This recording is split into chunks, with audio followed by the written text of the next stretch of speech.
everyone, and welcome back to the channel. I hope you guys are having a wonderful day so far and that you guys are nice and warm inside your house if you guys are having the cold weather that we are. It has been pretty bad out here. I think it's like about 18 degrees right now, but it's like, I think it says it feels like 6, so it's pretty cold, and we're getting into the negatives tonight. So I'm hoping that, I'm hoping for snow, actually, because if it's going to be this cold, I want snow. But I wanted to get on here. I know the lighting is not great in here. It's really cloudy outside, and I have my lights like on this side of me, on the left side of me. So like, I know this side is a little bit darker, but my main ring light, it, for some reason, I don't know why, but it gets the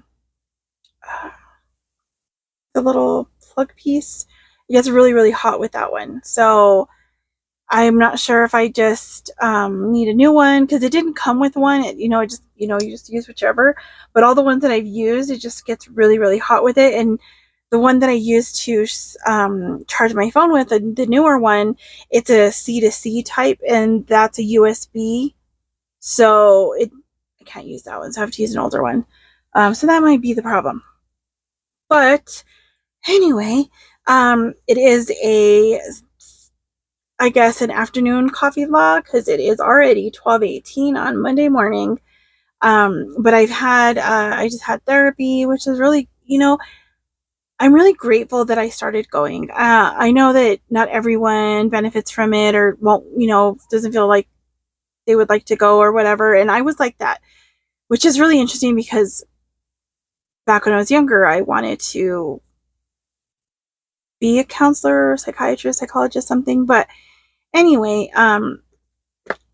I've been able to work through some things, at least to gain some awareness into what's going on in my life, and why I am dealing with what I deal with, why I deal with anxiety, why I deal with panic attacks, why I've allowed those things to kind of take over my life. Now, for me, in my case, a lot of this stuff is either learned behavior, past traumas I didn't deal with. Maybe it's part of my personality. I don't know. My personality as far as being a fix-it person. And also just not wanting to be vulnerable. I hate it, right? It's just it's one of those things. So yesterday, I was journaling through some of the stuff in our book. Let me see if I can kind of, this was my, this book that I was talking about last time. So in our group on Facebook, Diana Rockwell, she's one of the leaders. Shannon leads our group, and then Diana helps, like kind of like a team leader, I guess. So she had talked about us taking time to journal through the 3 C's, which are coping, concealing, and control. Now, I've been wanting to do this, but I didn't know where this was going to take me. I kept thinking, what am I going to write, right?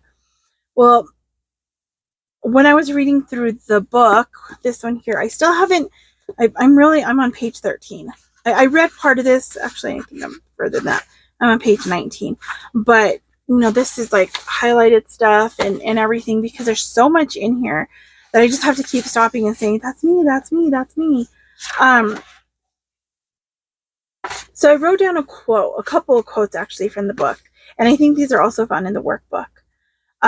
Your feelings, my feelings, are not evil things that need to be beat back.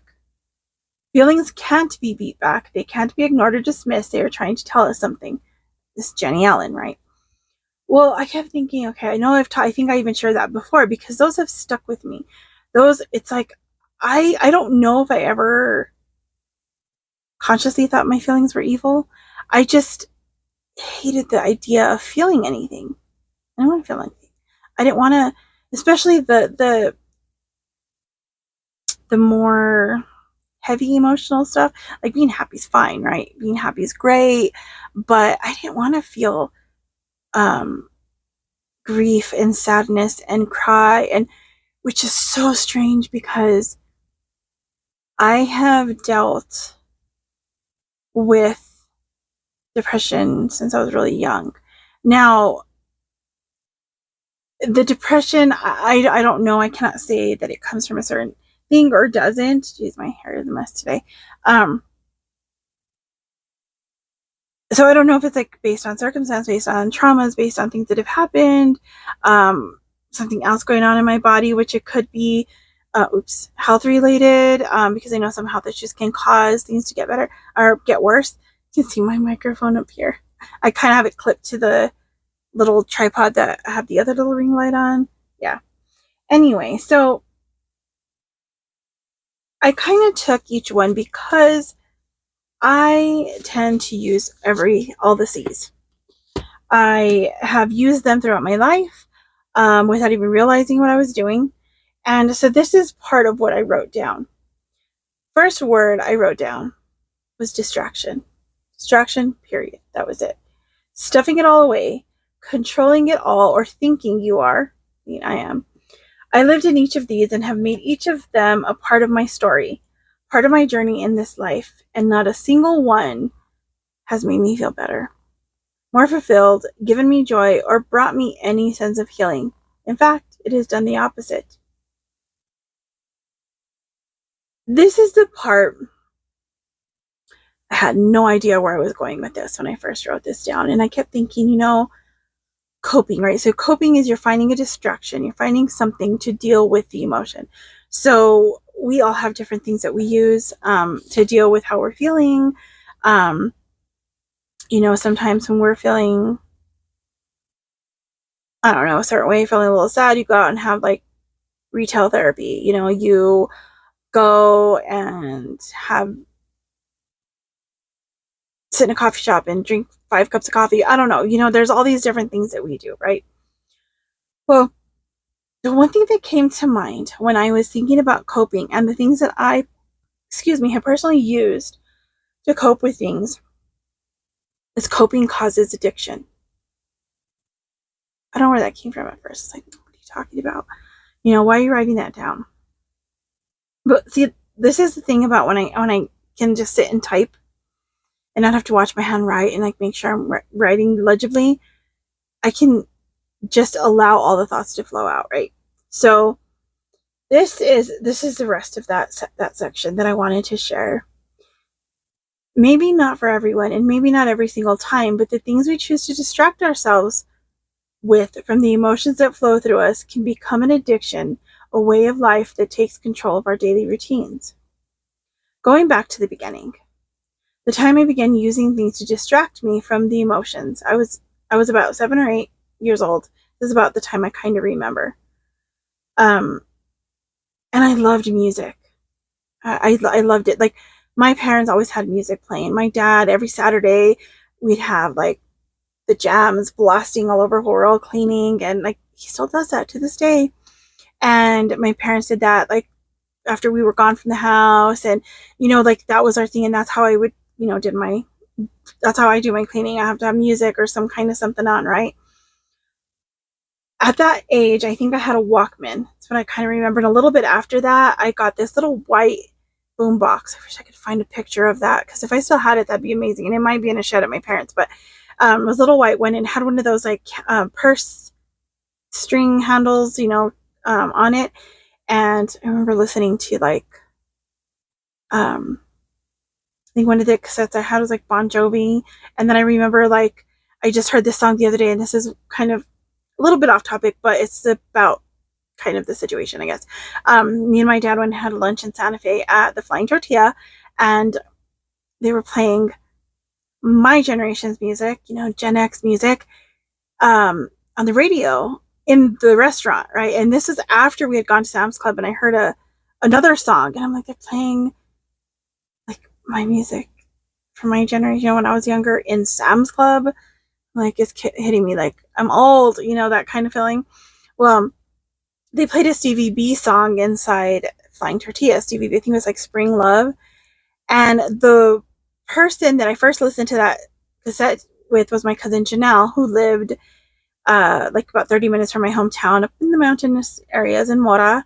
Oh, that place is so beautiful. But I used to go spend some summers with her every once in a while. I stay a few days a week or whatever. We'd go play at the river, and we'd have my little boombox, or we'd take hers or whatever, and we'd listen to Stevie B or Timmy T, or yeah. All the funny thing is like with her, I think I listened to that. But my main like music back then was like, the more hard rock metal bands, hair bands. I don't know. I kind of had a variety of things, but I liked like a lot of the more heavy guitar like stuff. And there's all kinds of reasons for all those things that probably will come out in my writing later about that. But back to what I was talking about. So I would take that Walkman with me a lot. I would take my boombox with me places or whatever. But what I remember the most is to deal with the overwhelm, because I've always had a lot of issues with being surrounded with people. School is really hard for me because I just was too much going on, too much energy, too much something. I don't know what would drive me crazy, but it would make me feel like really overwhelmed. So I put every day when I got home from school, I would go straight to my room, put my headphones on, lay down on my twin bed, and drift off to a place that felt good, peaceful, calm, happy, and made me feel in control. I created this whole world where the hurt and overwhelm couldn't touch me. I became a daydreamer, lost in my own mind, in my own world. Every chance I got, I had those headphones on, and if I didn't have them while we were out and about, the music played on the radio in the car, and I could drift off into my own world. I spent so much time there, and those dreams I had for my life stayed nicely stuck in that world I created. In the world, or in the real world, I was quiet about the things I wanted and didn't share the emotions that tugged at my heart. Because in my created world, right, I was able to voice the things I was feeling. I was able to have these hard conversations, and my body wouldn't shut down, wouldn't freak out. I wouldn't have a panic attack. I wouldn't be afraid of letting the tears fall if they needed to. I wasn't afraid of how someone would react to my vulnerability. I wasn't afraid to be vulnerable in that world. In the real world, that was a whole different story. So that was my first coping mechanism, and I think the next one I'm going to talk about was really closely tied to that one, because I used them both a lot. And I remember like I would be there for hours listening to music. I couldn't even sleep without music on. If the music would stop, I'd wake up in the middle of the night, put it back on, and my headphones, and that's how I'd sleep, because I needed distraction to deal with whatever I was feeling. I don't even know where some of these feelings came from. Just in case, I know part of this video may be a little weird because I keep seeing this like jump, like the video jump a bit. So hopefully it's not that when I edit. But I don't know what happened. I don't know what made me feel that way. I don't know. I have no idea. There's a lot of things I don't remember. But I always was stressed out, even as a little kid. I always stressed. I was worried about something, trying to fix something. So here is my next part. First thing I write down is books. My second coping mechanism that I joined to the music. Music on, and I'm still in another world. Or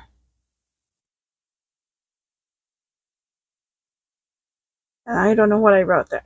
I messed up that one, but I have the music on. I'm in my book, but I'm still in another world, right? I'm still in this one. It's someone else had created in the book. Still, it helped me to see that others went through things, and somehow they were able to change it before the story ended.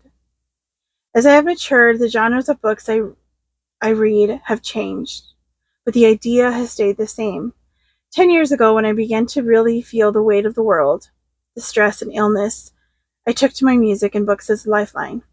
One year, I challenged myself to read a certain amount of books in a year.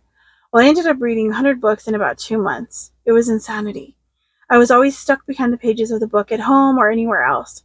I didn't want the emotions of losing life that like losing the life the way it was, like losing, I wrote this incorrect, but like the way it was before it got so heavy, to come to the surface and flow out all over the place. I acted like everything was fine. I was fine. It was easy because I read books that allowed me to process, sort of, emotion through the pages, all the while pretending that it was helping me face those emotions in a healthy way. Oh boy, the lies we tell ourselves when we want to distract ourselves without admitting it is a distraction. Um, I tend to do that. I think I'm processing this, right? Because I'm reading stories that are either similar to mine, or maybe they're just dealing with some emotional stuff and they're learning this way, right? They're going through it. It's like movies. Certain movies that I like are just like the books. It always has a happy ending. There's not a lot of drama in it, and the drama that's in it isn't like over the top. It's nobody is being mean, nobody's being, I don't know, there's always this way that it just works out perfectly, right? Life isn't always like that. Not everyone gets the thing that they long for. Not everyone gets healed from their illness. Not everyone, gets everything they want. Not everything is the way we assume that it should be. God has other plans sometimes, and sometimes it just is what it is. It's really hard to allow yourself sometimes to just be okay with the hardships, with the suffering. And as a matter of fact, today and for the past few days, I've been able to catch up with one of my sisters in the Lord, Brenda, and we've been talking about that. And she said, she's learning to deal with the suffering of what she's going through, and still be able to praise the Lord and still be able to see the goodness in life. And one thing that has been on my heart, I was eating popcorn. These Ghee-licious popcorns. I have ghee instead of seed oils. They're really good. I think I've talked about them before. As a matter of fact, I don't know if I've showed them before, but this is the bag. I got this at Sprouts. They're really, really good. But I hate that they get in your teeth. But anyways, what's been on my heart a lot over the probably last year and a half or so, is 2 Corinthians 12, 7 through 10. Therefore, to keep me from becoming overly proud, I was given a thorn in my flesh, a messenger from the adversary to pound away at me so that I wouldn't grow conceited. 3 times I begged the Lord to take this thing away from me, but he told me, my grace is enough for you. For my power is brought to perfection in weakness. Therefore, I am very happy to boast about my weaknesses, in order that the Messiah's power will rest upon me. Yes, I am well pleased with weaknesses, insults, hardships, persecutions, and difficulties endured on behalf of the Messiah. For it is when I am weak that I am strong. And I think about that, and I think, like, my whole thing has always been being strong. You don't feel emotion, you don't deal with anything, you're fine, everything's fine, you don't cry, you don't feel, you're numb. Being weak, you get to feel everything, and you're dealing with the emotions, you cry, you go through these things, and you allow that vulnerability to show. All right, I'm back. I had a bit of an intermission. My husband came home from what he was doing out there. It started snowing. So we are getting some snow now. It looks like it's still coming down. It's not heavy snow or anything, but still. I was waiting for snow with this cold. I was like, if it's going to be this cold, we need some snow. And then I had Graham wanted to go out. I'm not sure what is going on there. But Graham wanted to go out and play in the snow because he loves the snow. He loves to be out there. So I let him out, and he was playing around in the snow with Pumpkin, and they had a blast for a bit, but it got really cold. I'm trying to find my, probably making all kinds of noise over here. Sorry about that. I'm trying to find cough drop, just because my throat doesn't hurt or anything. It's just, I think it's just the allergies, and it's so dry. It's been really dry here, and we have wood heat, so that could be part of it. These are my favorite cough drops because they're just strong and they work really well. So back to what I was talking about. I have a really hard time being vulnerable with anyone, even with myself. So when I write things down, I have a really hard time really getting everything out, because part of it is like, oh, I don't want somebody to read this. The other part is, I don't want to face this or whatever, right? And so I just keep hiding and stuffing and hiding and stuffing, and then I better move this because I don't want this to fall in. Hold on just a minute. There's some little gifts that my mother-in-law made. I had her make some earrings and things for my niece and my sister. So I kind of had them here, and I have some other things that I have her making for some other people. But anyway, it's really hard for me to face things, because if I write down how I'm feeling, then I have to face it. I have to deal with it. I have to overcome it. And I don't want to. I don't want to feel anything. I'm used to feeling numb or whatever, right? So now we've talked about all the coping mechanisms so far. Well, two of them. I have one more that I sort of kind of goes along with the other two. And because I've been doing this since I was really young, it's really ballooned up into what it is today. Now, I know that there's videos on this. I know I've seen titles like this. I think I've heard about it, where a lot of times when we're dealing with unresolved issues, depression, anxiety, traumas, whatever, we tend to clutter up our lives. We tend to like live in amongst clutter for some reason, right? So the next thing that I talked about was clutter. So this is what I wrote. Clutter fills my home, my heart, and my mind.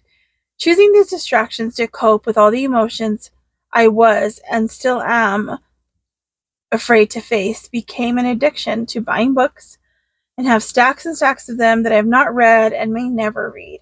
But I need them, right? Cassettes and CDs from over 20 years ago still fill boxes and shelf space in this room. Clothes that don't fit me anymore fill tubs in corners of the room, because here it comes. What if? What if I gain all the weight back? Or what if I run out of clothes to wear? Or what if I miss this article of clothing and I need it again? Knickknacks, rocks, coffee mugs, bags, purses, shoes, lovely things, and some not so lovely, adorn this small space we call home. No organization, because the coping mechanisms I've used keep me stuck in freeze mode.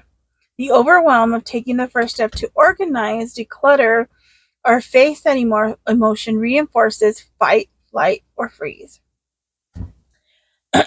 So I have done decluttering plenty of times. Get rid of a bunch of stuff. Even before we moved here, we did a major declutter, because we went from quite a bit larger place to where we're at now. And it always feels like I'm grieving a loss, like, and half the time I don't even use the stuff that I have. I have them, and I'm not a minimalist in any way, obviously, but that's not even what I'm thinking I need to be either. It's more that I want to have organization with my stuff. I want to have the stuff I like, the stuff that serves me, though, that I'm not serving it. And this is the problem. We we serve the things that take up all the space, because we're just letting it pile. It's just sitting there and it's clutter, and it's just making you feel even more overwhelmed and more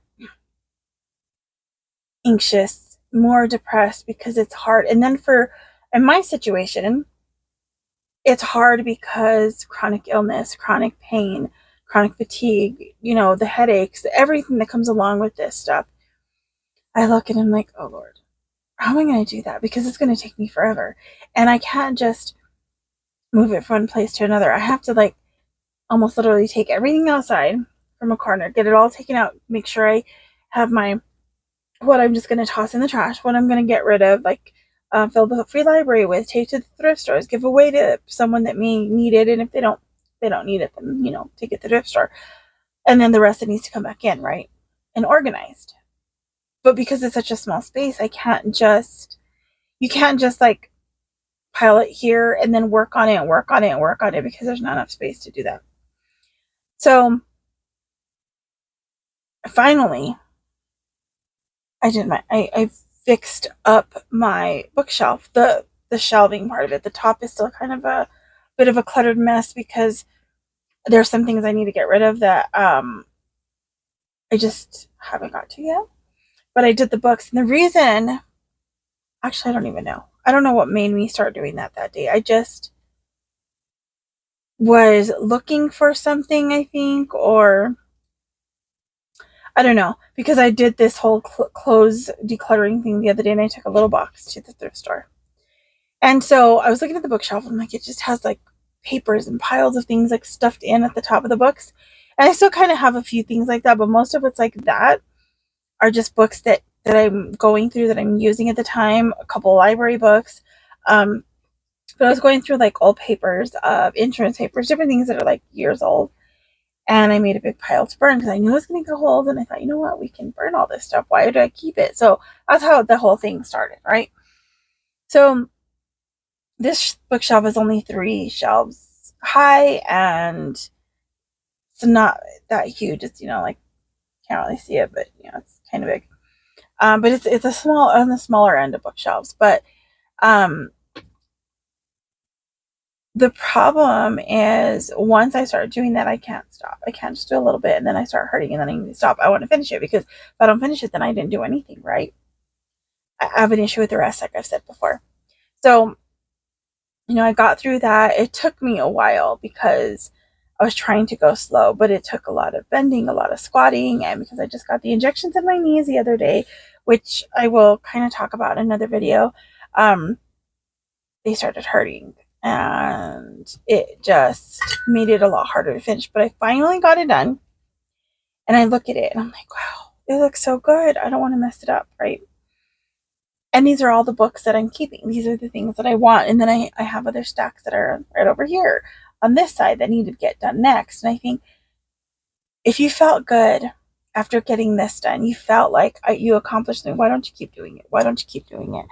Just do another bit. Just do small portions. Like, I don't have to get it all done fast. I just need to do it. But because I'm looking at it from oh my gosh, it's all this clutter, I need to hurry up and get rid of it because it's driving me crazy, or whatever, right? I look at it like, how can I do it all at once? I can't get it all rid of it all at once, but it needs to get all done. And I'm thinking of it, instead of thinking of small portions, I get this done. It's the same thing with the feelings and the emotions. Instead of dealing with the small bits and pieces, like, this is how I'm feeling right now. Walk through that, feel that, journal about it, whatever. I just shut it off completely because I don't want to deal with any of it. So then it's the same thing with the clutter. I look at this stuff and I'm like, oh, that's going to take me a while. And chronic pain. I'm thinking I'm going to be in more pain. But if I did a little tiny bit at a time, rested in between or whatever, if I did, I'd be fine, right? But it's like, oh, but I have to get it all done. It has to be perfect. I have to get through it fast. Because if not, I'm showing vulnerability if I have to rest. And so there's a vicious cycle, right? And then I'm not going to do it then. It could just stay there. Who cares? And it just reinforces the freeze mode. We know that fight, flight, or freeze has a lot to do with anxiety for me. How I react to things outside of myself, in public or whatever. Um, but even with my emotions, I do the same thing. I fight them. I fight them back. I fight them off. I run from them. I conceal them. I stuff them away. I run away. I go the other way, and I start doing things for other people. And when I don't have a purpose, like I was talking about this in therapy today, when I'm not actively having something or someone to take care of, someone to help, someone to put all my focus onto, what do? And she said, you fix yourself, or work on yourself, or start feeling the feeling, start processing, start healing. Huh? I was like, what? I don't want to do that. I don't want to. But if I don't, the healing's not going to come, right? And that's what I'm learning. And the reason I'm sharing all this is because I want to help people. I want to fix things, okay? But I'm trying to learn to look at it more of encourage others to go and seek things for themselves. Go seek the Lord first. That's where you get all your answers. Go to Him first. You don't need anybody else. You just need Him first. We go to other people because we want the human interaction, the encouragement, the someone to pray with us and stuff like that. But ultimately, it's Him. It's Him where we find our hope, our strength, the answers, everything that we need. And I want to use this just to share my story with people, because there might be someone going through something similar to me, right? So, I mean, we all benefit from someone's experiences sometimes, and there are some who may not even understand what I'm talking about, and that's fine. They'll find someone else that maybe they can relate to. And so I kind of, because we're going through this study and I'm struggle so much with dealing with emotion and vulnerability, I thought, why not share this on the channel? Why not use what I said I was going to use this channel for, to be an encouragement to others, to share my faith, to share my healing journey, because this is a big part of it. Because I think if I can begin to get this emotional part kind of worked on, it might take me years, it might take me a lifetime, but if I can begin this, then the physical health of it, of my journey, can start leveling out as well. Now, I'll go into the next part in the next video, to the concealing part and the control part, because this is already getting a little long. But I hope that you guys were blessed with this video, and I'm sorry the lighting's so bad, but with snow and clouds and not having great light in here, this is what I have to work with right now, and hopefully soon I can get some better lighting to do these videos. But for now, this is where it's at. So I hope that you guys have a wonderful rest of your day, and I will see you guys in the next video. God bless you. Bye.